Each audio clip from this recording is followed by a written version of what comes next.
Hi friends, welcome back to Madhuri channel. నేను మీ మాధురి. ఈరోజు అయితే నా వీడియోలో పొటాటో రైస్ ఎలా తయారు చేయాలో చూపిస్తాను. ఒకైతే ఉల్లిపాయ తీసేసుకొని దాన్ని కట్ చేసుకున్నా.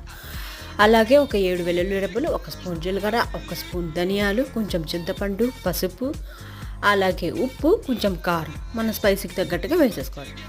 ఇవన్నీ యాడ్ చేసుకొని మెత్తగా పేస్ట్ అయితే చేసుకొని పక్కన పెట్టుకుందాం. ఇప్పుడైతే ప్యాన్లో ఆయిల్ వేసుకున్నాను కదా, అందులో పొటాటోని మనం స్లైసెస్లా కట్ చేసుకోవాలి సన్నగా. అందులోనే ఉల్లిపాయ చీలికలు కూడా వేసేసుకొని ఇవన్నీ బాగా ఫ్రై అయిన తర్వాత మనం రెడీ చేసి పెట్టుకున్న పేస్ట్ని వేసుకొని బాగా ఫ్రై చేసేసుకుందాం.